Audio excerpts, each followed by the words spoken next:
ना पैक्ट में गांधी जी के जगह पर जो है ना ये किसने हस्ताक्षर जो वो किया था। तो देखिए पूना पैक्ट जो है ना ये आपका 1932 में हुआ था, जिसमें महात्मा गांधी जी की जगह पर जो है ना ये पंडित मदन मोहन मालवीय ने जो है इस पर जो वो हस्ताक्षर जो वो किए थे। और दूसरी और जो है डॉक्टर भीमराव अंबेडकर ने जो वो हस्ताक्षर जो वो किए थे। तो महात्मा गांधी जी के जगह पर पूछा गया था तो पंडित मदन मोहन मालवीय आपका करेक्ट आंसर होगा। इसके अलावा मैं आपको बता दूं कि ये जो आपका पुणे समझौते पर जो हस्ताक्षर है ना ये किसके समय हुआ था। तो आपके विलिंगटन के समय जो ये आपका किया गया था। और ये जो आपका हस्ताक्षर ये कहाँ पर किया गया था, तो आपके पुणे की यरवदा सेंट्रल जेल में जो ये किया गया था। तो ये फैक्ट भी आपको ध्यान में रखना है। तीरंदाजी विश्व कप 2025 में जो है ब्रॉन्ज मेडल यानी कांस्य पदक जो है ना पुरुष में ये जो है किसने जीता है। तो देखिए मैं आपको बता दूं कि तीरंदाजी विश्व कप 2025 इसका जो दूसरा स्टेज है ना ये आपका चीन के संघाई में जो ये आपका आयोजित किया गया था। और इसमें भारत के द्वारा जो है आपके टोटल 7 पदक जो वो जीते गए थे, जिसमें आपका 2 गोल्ड मेडल, 1 आपका सिल्वर मेडल और 4 जो था ये आपका ब्रॉन्ज मेडल जो वो शामिल है। जिसमें अगर सबसे पहले महिला रिकर्व व्यक्तिगत में अगर बात कर ले तो देखिए महिला व्यक्तिगत में जो आपके ब्रॉन्ज मेडल है ना ये दीपिका कुमारी ने जो वो जीती है। इसके अलावा बात कर ले कि पुरुष व्यक्तिगत में जो ब्रॉन्ज मेडल है ना ये आपके पार्थ सालुंखे ने जो वो जीते हैं। तो ऑप्शन में आपका पार्थ सालुंखे जो वो दिया गया था, तो पार्थ सालुंखे आपका यहाँ पे करेक्ट आंसर होगा। इसके अलावा बात कर ले महिला कंपाउंड व्यक्तिगत में स्वर्ण पदक जो ये किसने जीता है। तो देखिए महिला कंपाउंड व्यक्तिगत में गोल्ड मेडल जो है ना ये मधुरा धामगांवकर ने जो वो जीता है। वहीं पुरुष टीम में जो स्वर्ण पदक है ना ये आपके अभिषेक वर्मा, ऋषभ यादव और ओजस देवताले ने जो वो जीता है। तो ये फैक्ट भी आपको ध्यान में रखना है।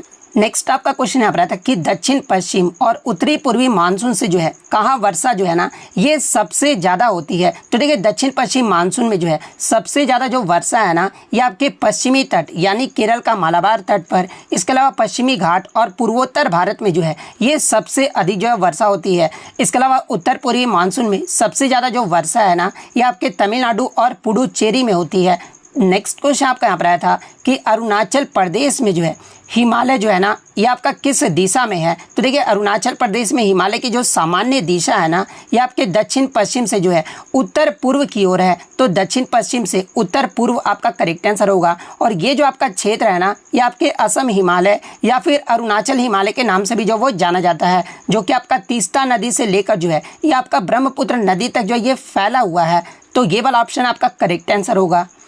नेक्स्ट आपका क्वेश्चन यहाँ पर आता है कि इनमें से कौन सा वर्षा जो है ना ये आपका वृष्टि क्षेत्र में आता है। तो देखिए भारत में वृष्टि छाया क्षेत्र यानी रेन शैडो रीजन वे इलाके होते हैं जहाँ पर बहुत कम वर्षा होती है। और ये क्षेत्र जो है आमतौर पर आपकी जो है पर्वतों की पवन विभुक ढाल यानी लीवार्ड साइड पर जो ये आपके स्थित होते हैं, क्योंकि मानसून हवाएं जो है ना अपनी नर्म पर्वत की पवन जो है ये आपके विंडवार्ड साइड पर जो ये छोड़ देती है। और जब वे दूसरी ओर पहुँचती है ना तो उनमें नमी जो है ये कम होती है, जिससे आपका वर्षा जो है ना ये बहुत नाम की मात्रा का जो वो हो पाता है।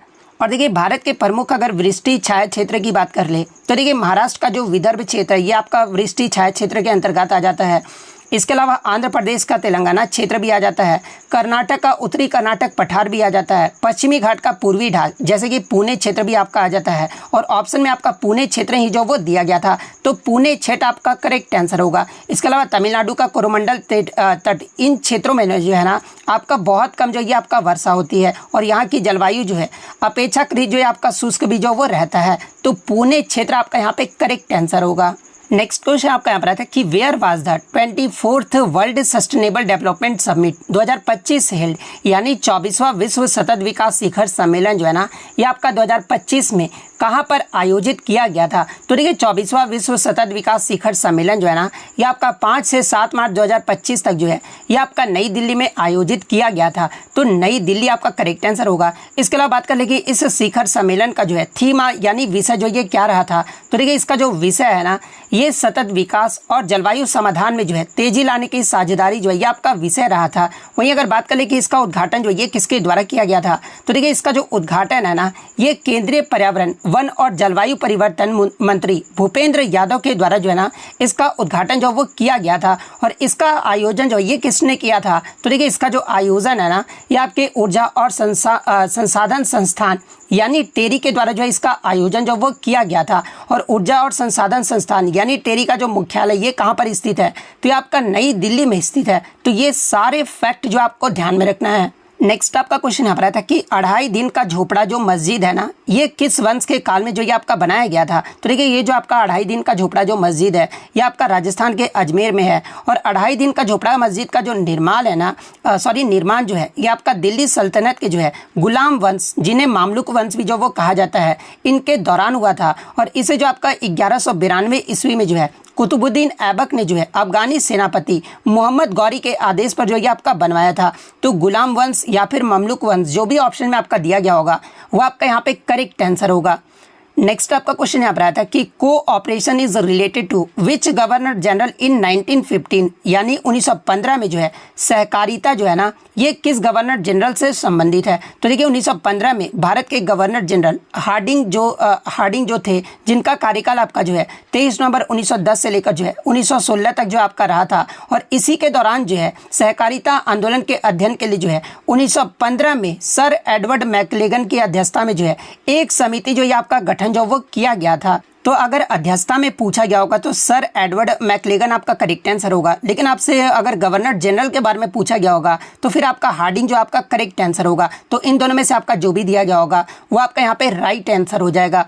नेक्स्ट आपका क्वेश्चन यहाँ पर आता है कि 103वें संविधान संशोधन के तहत जो है EWS यानी इकोनॉमिक वीकर सेक्शन को जो है ये कितना % का आरक्षण जो वो दिया गया है। तो देखिए मैं आपको बता दूं कि 103वें संविधान संशोधन के तहत जो है ना आर्थिक रूप से कमजोर वर्ग को जो है सरकारी नौकरी और शैक्षणिक संस्थानों में जो है ये आपका 10% का आरक्षण जो वो दिया गया है। तो 10% सांख्यिकी और कार्यक्रम कार्यान्वयन मंत्रालय यानी MOSPI द्वारा जो है उपभोक्ता मूल्य सूचकांक यानी CPI और औद्योगिक उत्पादन सूचकांक यानी IIP जो है ना ये कितने समय पर जो है आपका जारी होता है। तो देखिए मैं आपको बता दूं कि मोस्पी द्वारा जो है ना ये आपका उपभोक्ता मूल्य सूचकांक यानी CPI और IIP यानी औद्योगिक उत्पादन सूचकांक जो है ये आपका हर महीने के जो है 12 तारीख को शाम 5:30 बजे जो है आपका प्रेस विज्ञप्ति के माध्यम से जो है ये आपका जारी किया जाता है। अगर 12 तारीख को छुट्टी होता है ना तो अगले कार्य दिवस पर जो है ये आपका जारी जो वो किया जाता है। तो हर महीने आपका ऑप्शन में दिया गया था, तो हर महीने आपका करेक्ट आंसर होगा।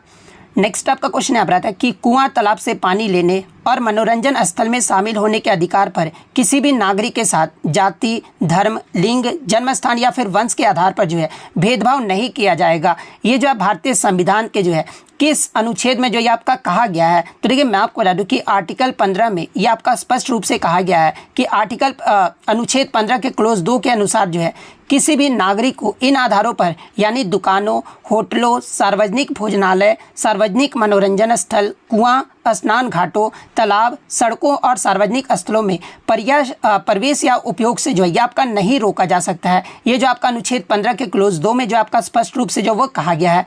तो ऑप्शन में आपका अनुच्छेद 15 जो वो दिया गया था, तो अनुच्छेद 15 आपका करेक्ट आंसर होगा। नेक्स्ट आपका क्वेश्चन है आता था कि हड़प्पा सभ्यता में ये जो औजार है ना ये किस चीज़ का जो वो बनता था। तो देखिए हड़प्पा सभ्यता में जो औजार थे ना ये मुख्यतः जो है तांबा और कांसे यानी तांबा प्लस टीन से जो ये बनाए जाते थे। तो तांबा प्लस टीन आपका करेक्ट आंसर होगा। नेक्स्ट आपका क्वेश्चन यहाँ पर आता है कि सिंधु घाटी सभ्यता का जो स्थल लोथल है ना ये किसके लिए प्रसिद्ध है। तो देखिए लोथल जो है आपका सिंधु घाटी सभ्यता का जो है एक प्रमुख स्थल है जो मुख्य रूप से जो है अपने प्राचीन बंदरगाह यानी डॉकयार्ड के लिए जो है आपका प्रसिद्ध है। और यहाँ पर आपका विश्व का सबसे पुराना जो आपका ज्ञात गोदी यानी डॉकयार्ड भी जो आपका मिला है, जो कि आपका यह स्थल जो है ना प्राचीन समुद्री व्यापार और जहाजरानी का महत्वपूर्ण केंद्र भी जो ये आपका माना जाता है। तो ऑप्शन में आपका समुद्री व्यापार दिया गया था, तो समुद्री व्यापार आपका करेक्ट आंसर होगा। नेक्स्ट अगर बात कर ले कि लोथल से कौन कौन से साक्ष्य मिले हैं। तो देखिए लोथल से मैं आपको बता दूं कि मोती, रत्न, गहनों आदि का व्यापार जो है ये पश्चिम एशिया और अफ्रीका तक जो है आपका तय किया जाता था। और यहाँ से आपके नाप तौल के बाद इसके अलावा तराजू तथा अन्य व्यापारिक साक्ष्य भी जो ये आपके प्राप्त हुए हैं। तो ये फैक्ट भी आपको ध्यान में रखना है।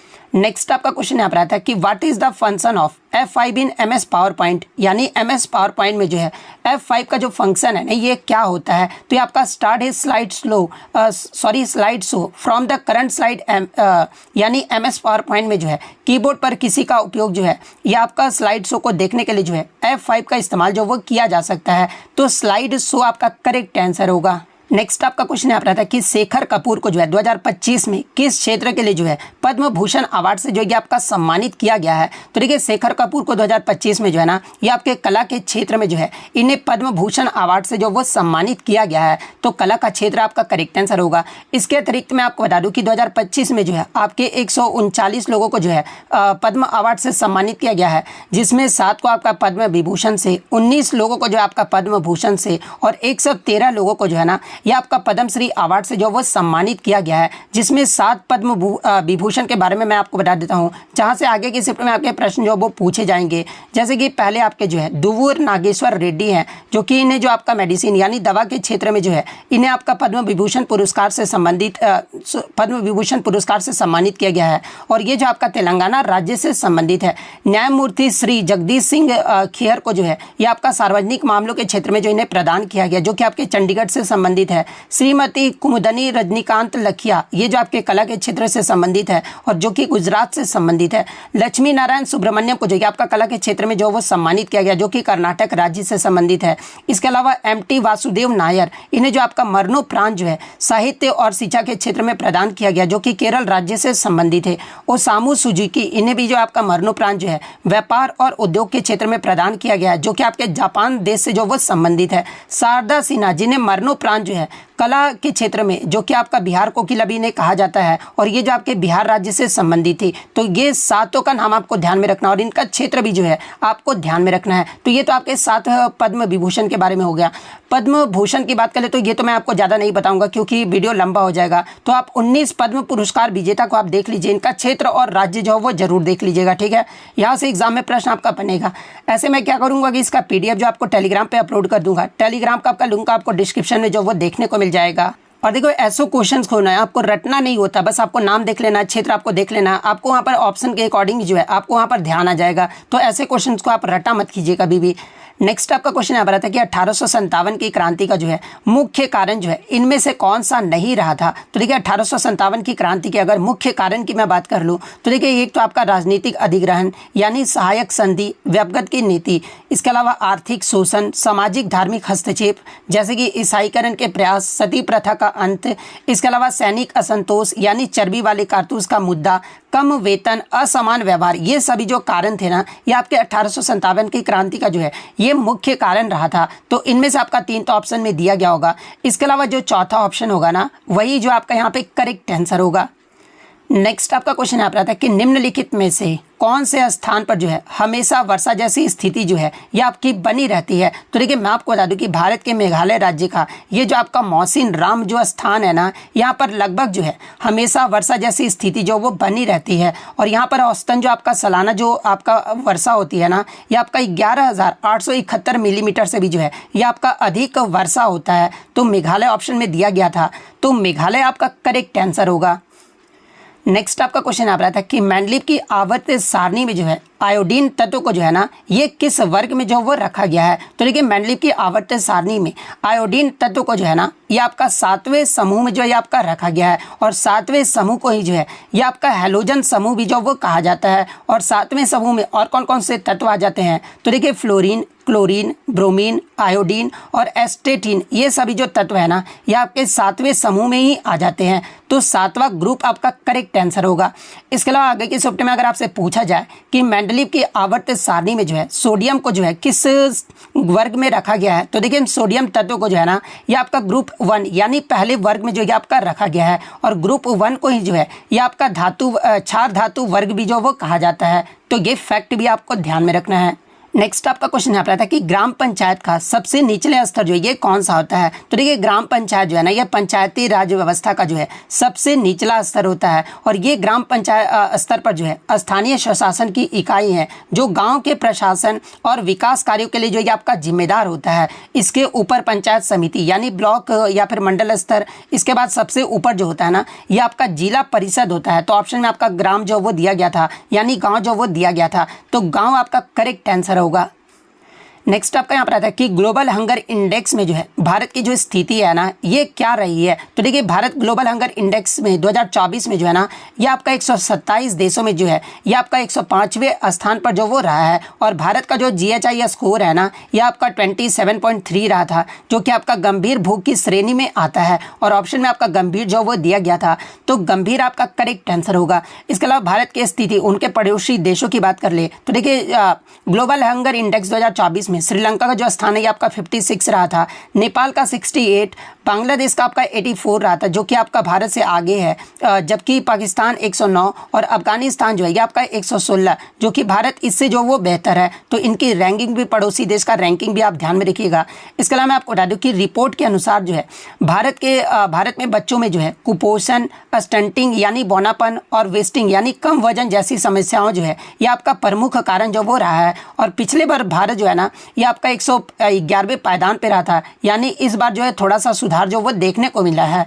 नेक्स्ट आपका क्वेश्चन यहाँ पर आता है कि in which of the following articles social and public welfare has been talked about, यानी निम्नलिखित में से किस अनुच्छेद में जो है सामाजिक व लोक कल्याण की बात जो वो कही गई है। तो देखिए मैं आपको बता दूं कि भारतीय संविधान में सामाजिक व लोक कल्याण की जो बात है ना ये आपका मुख्य रूप से जो है अनुच्छेद 38 में जो ये आपका कहा गया है। अनुच्छेद 38 के अनुसार जो है ना राज्य का यह कर्तव्य होगा कि वह लोक कल्याण की अभिवृद्धि के लिए जो है ऐसी सामाजिक व्यवस्था बनाए जिसमें सामाजिक, आर्थिक और राजनीतिक न्याय जो है राष्ट्रीय जीवन की जो है सभी संस्थाओं को जो ये आपका अनुप्राणित करे और आय, प्रतिष्ठा, सुविधाओं और अवसरों को जो है असमानता को समाप्त करने का भी जो वो प्रयास करे। ये जो आपका अनुच्छेद 38 में जो वो कहा गया है, तो अनुच्छेद 38 आपका करेक्ट आंसर होगा। नेक्स्ट आपका क्वेश्चन यहाँ पर आया था कि आपके मई 2025 में जो है ना देश के 52वें जो मुख्य न्यायाधीश है ये कौन बने हैं। हालांकि क्वेश्चन में आपका 25वें मुख्य न्यायाधीश दिया गया था, लेकिन क्वेश्चन थोड़ा सा वहाँ पे गलत आपका टाइप हो गया था। ठीक है, मैं आपको पहले ही बता दूं, कुछ बच्चों ने बताया कि वहाँ पे 25वां लिखा गया था,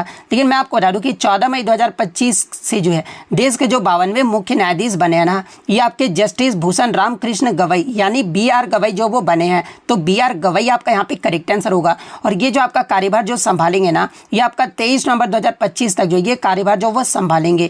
इसके अलावा मैं आपको बता दूं कि जस्टिस गवई जो है ना ये देश के पहले बौद्ध और अनुसूचित जाति के जो है ये दूसरे मुख्य न्यायाधीश भी जो वो बने हैं। तो ये फैक्ट भी आपको ध्यान में रखना है।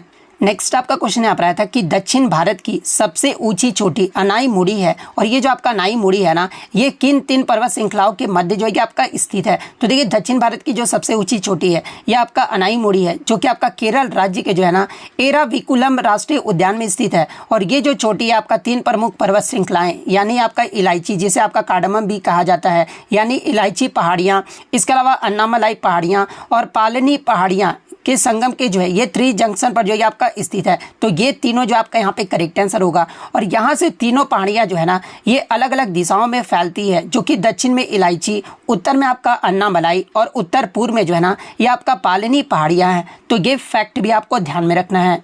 नेक्स्ट आपका क्वेश्चन यहाँ पर आता है कि which of the following shortcut is used to select a paragraph in MS word, यानी MS वर्ड में किसी पैराग्राफ को चयन करने के लिए जो है निम्न में से किस शॉर्टकट का उपयोग जो वो किया जाता है। तो देखिए पैराग्राफ में आपको जो है किसी भी पैराग्राफ का चयन करने के लिए ना MS वर्ड में कहीं भी आपको ट्रिपल क्लिक जो वो करना होता है, यानी 3 बार क्लिक जो वो करना होता है, तब आपका पैराग्राफ का चयन जो वो हो जाता है। या फिर मैं आपको बता दूं कि कीबोर्ड शॉर्टकट में पैराग्राफ की शुरुआत में कर्सर रखें, फिर आपको Ctrl+Shift+ डाउन एरो जब दबाओगे ना तो ये आपका पैराग्राफ जो होगा ना ये आपका चयन हो जाएगा। तो इन दोनों में से आपका जो भी ऑप्शन दिया गया होगा वो आपका यहाँ पे करेक्ट आंसर होगा। नेक्स्ट आपका यहाँ पर आता है कि ग्राम पंचायत किस स्तर पर होती है, जहाँ पे ग्रामीण, जिला और नगर ऑप्शन में दिया गया था। तो देखिए ग्राम पंचायत जो ये आपका ग्रामीण स्तर पर होता है, और ये जो आपका पंचायती राज व्यवस्था का जो है सबसे निचली और मूलभूत इकाई है जो सीधे गांव के स्तर पर जो ये आपका कार्य करता है। ग्राम पंचायत के ऊपर जो है ये आपका पंचायत समिति यानी ब्लॉक स्तर होता है, और सबसे ऊपर जो होता है ना ये आपका जिला परिषद यानी जिला स्तर होता है,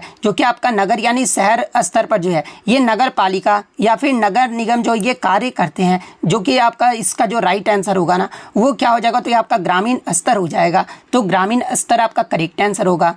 नेक्स्ट आपका यहाँ पर आता है कि भारत और रूस का संयुक्त नौसेना अभ्यास इंदिरा 2025 जो है ना, ये कहाँ पर आयोजित किया गया था। तो देखिए मैं आपको बता दूं कि भारत और रूस का जो संयुक्त नौसेना अभ्यास है ना, ये आपका इंदिरा 2025 है, जो कि आपका 28 मार्च से 2 अप्रैल 2025 तक जो है ना, ये आपका 2 चरणों में जो वो आयोजित किया गया था। जिसका पहला चरण की अगर मैं बात कर लूँ तो ये आपका हार्बर फेज जो है, ये आपका चेन्नई में 28 से 30 मार्च तक इसका आयोजन जो वो किया गया था। और दूसरा चरण सी फेज जो है ना, ये बंगाल की खाड़ी में जो है 31 मार्च से 2 अप्रैल तक इसका आयोजन जो वो किया गया था। तो पहले चरण के बारे में पूछा गया था, तो चेन्नई आपका करेक्ट आंसर होगा। नेक्स्ट आपका यहाँ पर आता है कि MS पावर पॉइंट 2019 में जो है F5 का प्रयोग किसके लिए किया जाता है। तो देखिए F5 का जो प्रयोग है ना, ये प्रेजेंटेशन को पहली स्लाइड से शुरू करने के लिए जो वो किया जाता है, और इससे आपका स्लाइड शो जो है शुरुआत से पूरे स्क्रीन पर भी जो ये आपका चलने लगता है। तो ये वाला ऑप्शन आपका करेक्ट आंसर होगा। नेक्स्ट आपका क्वेश्चन यहाँ पर आता है कि भारत का पहला एकीकृत कचरा प्रबंधन शहर जो है ना, ये आपका लर्निंग सेंटर जो है, ये कौन सा शहर बना है। तो देखिए भारत का पहला एकीकृत कचरा प्रबंधन शहर लर्निंग सेंटर जो है ना, ये आपका उत्तर प्रदेश का गोरखपुर जो है ये आपका बना है। तो गोरखपुर आपका यहाँ पे करेक्ट आंसर होगा। और ये जो परियोजना है ना, ये आपके सुथनी गांव यानी सहजानवा में जो है 40 एकड़ में जो है आपका स्थापित होगा, और सितंबर 2025 तक जो है ना, ये कार्यशील होने की उम्मीद भी जो वो जताई गई है। नेक्स्ट आपका यहाँ पर आता है कि क्लाइमेट चेंज परफॉर्मेंस इंडेक्स यानी CCPI 2025 में जो है भारत की रैंकिंग क्या है। तो आप देख सकते हैं कि आज लगभग 10 प्रश्न जो है आपके रिपीट हुए हैं। जो भी बच्चे बोल रहे होंगे कि सर प्रश्न रिपीट हो रहा है या फिर नहीं, आप एग्जैक्टली देख सकते हैं मेरा एक्स्ट्रा फैक्ट से ही जो है प्रश्न जो वो रिपीट हो रहे हैं। तो देखिए क्लाइमेट चेंज परफॉर्मेंस इंडेक्स यानी CCPI 2025 में जो है भारत की जो रैंकिंग रही है ना, ये 10वें पायदान पे जो ये आपका भारत रहा है। और भारत को जो है ये आपका ग्रीन हाउस गैस उत्सर्जन और ऊर्जा उपयोग में जो है उच्च स्थान दिया गया है। जलवायु नीति में जो है ये आपका मध्यम स्थान दिया गया है, और नवीकरणीय ऊर्जा में जो है ये आपका निम्न रेटिंग जो वो आपका दिया गया है। तो ये पॉइंट भी आप ध्यान में रखिएगा। और इससे प्रीवियस शिफ्ट में आपसे पूछा गया था कि क्लाइमेट चेंज परफॉर्मेंस इंडेक्स यानी CCPI 2025 में जो है आपके शीर्ष स्थान पे कौन सा देश रहा था। तो देखिए मैं आपको बता दूं कि CCPI 2025 में पहले 3 स्थान जो है ना, ये आपके खाली रखे गए थे, क्योंकि कोई भी देश जो है सभी मापदंडों पर जो है बहुत अच्छा प्रदर्शन नहीं कर पाया था। इसलिए चौथे पायदान पे जो है ना, ये आपका डेनमार्क है, जो कि सूचकांक में सबसे ऊपर रहा है। तो अगर पूछा जाए कि शीर्ष पायदान पे कौन रहा था, तो ये आपका डेनमार्क देश जो वो रहा था। नेक्स्ट आपका क्वेश्चन यहाँ पर आता है कि MS एक्सेल 2019 में जो है स्पील रेंज से संबंधित निम्नलिखित में से कौन सा कथन जो है आपका सही दिया गया है। तो देखिए MS एक्सेल 2019 में जो है स्पील रेंज और डायनेमिक एरेज फंक्शन जैसे कि आपका सीक्वेंस शॉर्ट यूनिक फिल्टर का जो है ये आपका पूर्ण समर्थन नहीं है। ये जो आपका फीचर्स है ना, ये आपका मुख्य रूप से जो है एक्सेल 365 के नए वर्जन में जो है आपका उपलब्ध जो वो किया गया है। यानी सिंपल सा इसका निष्कर्ष ये निकल कर आ रहा है कि एक्सेल 2019 में स्पील रेंज की पूर्ण कार्य क्षमता जो है आपका उपलब्ध नहीं है। ये सुविधा जो आपका मुख्य रूप से जो है एक्सेल 365 में जो है नए वर्जन में जो वो देखने को मिलता है। तो अब कथन आपका क्या दिया गया था, ये जो आप कमेंट करके जो वो जरूर बता दीजिएगा, या फिर यही दिया गया होगा तो ये वाला कथन आपका करेक्ट आंसर होगा। नेक्स्ट आपका यहाँ पर आता है कि दिल्ली उच्च न्यायालय ने जो है भूलने के अधिकार यानी राइट टू बी फॉरगेटन के संबंध में जो है क्या स्पष्ट टिप्पणी जो वो किए हैं। तो देखिए दिल्ली उच्च न्यायालय के द्वारा जो है भूलने का अधिकार यानी राइट टू बी फॉरगेटन के संबंध में जो है ये आपका स्पष्ट टिप्पणी दिया गया है कि ये जो अधिकार है ना, ये भारतीय संविधान के अनुच्छेद 21 के तहत जो है ये आपका प्रदत्त सम्मान के साथ जो है जीने का अधिकार का हिस्सा है। और न्यायमूर्ति अमित महाजन का पीठ ने कहा है कि भूल जाने का अधिकार जो है ये निजता का अधिकार का हिस्सा है, और यह व्यक्तियों को विशेष परिस्थितियों में जो है अपनी निजी जानकारी को इंटरनेट वेबसाइट या फिर किसी अन्य सार्वजनिक मंच से जो है हटाने का अधिकार भी जो वो देता है। इसके अलावा दिल्ली उच्च न्यायालय ने जो है कुछ मामलों में संबंधित व्यक्तियों के नाम को भी जो है न्यायिक रिकॉर्ड और सच परिणामों से हटाने या फिर छिपाने का निर्देश भी जो दिया है, ताकि उनकी निजता और सम्मान की भी जो वो रक्षा हो सके। तो इनमें से आपका जो भी ऑप्शन में दिया गया होगा वो आपका करेक्ट आंसर होगा। नेक्स्ट आपका यहाँ पर आता है कि 1991 की आर्थिक नीति के बाद जो है ना भारत के प्रति व्यक्ति आय में जो है ये आपका क्या बदलाव जो वो देखने को मिला था। तो देखिए 1991 के आर्थिक नीति को ही जो है ये आपका उदारीकरण, निजीकरण और वैश्वीकरण जो वो कहा जाता है। और इसी आर्थिक नीति के बाद जो है भारत की अर्थव्यवस्था में जो है ना ये आपका तेजी आई थी, और प्रति व्यक्ति आय में जो है आपका सुधार हुआ था। सुधारों से पहले जो है भारत की प्रति व्यक्ति आय की जो वृद्धि दर औसतन है ना, ये आपका काफ़ी जो वो कम रहा था। लेकिन उसे 1991 के बाद ये जो दर बढ़कर है ना 1990 के दशक में 4.19% तक जो ये आपका पहुंच गया था, और 2003 से 2008 के दौरान प्रति व्यक्ति वार्षिक जो आपका सकल राष्ट्रीय उत्पाद यानी जीएनआई की जो वृद्धि दर है ना, ये आपका 7% से भी ज़्यादा जो वो हो गया था। यानी अगर निष्कर्ष की बात कर ले तो 1991 की नीति के बाद भारत की प्रति व्यक्ति आय और उसकी जो आपका वृद्धि दर में जो है ये आपका उल्लेखनीय बढ़ोतरी जो वो देखने को मिला था। तो बढ़ोतरी आपका करेक्ट आंसर होगा। नेक्स्ट आपका यहाँ पर क्वेश्चन आया था कि विदेश मंत्री एस जयशंकर ने जो है ऑस्ट्रेलिया में भारत के चौथे वाणिज्य दूतावास का उद्घाटन जो है ना ये किस शहर में जो वो किए थे। तो देखिए विदेश मंत्री एस जयशंकर के द्वारा जो है ऑस्ट्रेलिया में भारत के चौथे वाणिज्य दूतावास का जो उद्घाटन है ना ये आपका ब्रिस्बेन शहर में जो वो किया गया था। और ऑस्ट्रेलिया में भारत के अन्य वाणिज्य दूतावास जो है ना ये पहला तो आपका सिडनी में है, दूसरा आपका मेलबर्न में है, तीसरा आपका पर्थ में है, लेकिन चौथा जो दूतावास है ना ये आपका ब्रिस्बेन में जो ये आपका खोला गया है। तो ब्रिस्बेन आपका करेक्ट आंसर होगा। एक क्वेश्चन जो आपका माइकलिस कांस्टेंट से आया था कि इस जो आपका किससे संबंधित है। तो देखिए माइकलिस से जो कांस्टेंट है ना यानी Km का मान जो है ये आपका एंजाइम सबस्ट्रेट बाइंडिंग की जो है आत्मीयता यानी एफिनिटी से जो ये आपका संबंधित है। तो एंजाइम सबस्ट्रेट बाइंडिंग की आत्मीयता यानी एफिनिटी जो आपका करेक्ट आंसर होगा। नेक्स्ट आपका यहाँ पर आता है कि पीएम ई ड्राइव योजना से संबंधित इनमें से कौन सा कथन आपका सही दिया गया है। तो देखिए पीएम ई ड्राइव योजना जो है इस योजना का जो उद्देश्य है ना ये आपके इलेक्ट्रिक वाहनों के उपयोग को बढ़ावा देना, चार्जिंग बुनियादी ढांचों का विकास करना और घरेलू आपके इलेक्ट्रॉनिक वाहनों का जो है यह आपका विनिर्माण पारिस्थितिकी तंत्र को जो है यह आपका सुदृढ़ बनाना है। तो इनमें से आपका जो भी ऑप्शन में दिया गया होगा वो आपका करेक्ट आंसर होगा। इसके अलावा मैं आपको बता दूं कि ये जो आपका पीएम ई ड्राइव योजना है ना ये आपके भारी उद्योग मंत्रालय यानी MHI के द्वारा जो ये आपका संचालित किया जा रहा है। तो ये दोस्तों ये वीडियो आप लोगों को कैसे लगे कमेंट बॉक्स में जरूर बताएं। अगर वीडियो अच्छी लगे तो वीडियो को लाइक करें और चैनल पे नए हैं तो चैनल को सब्सक्राइब करें।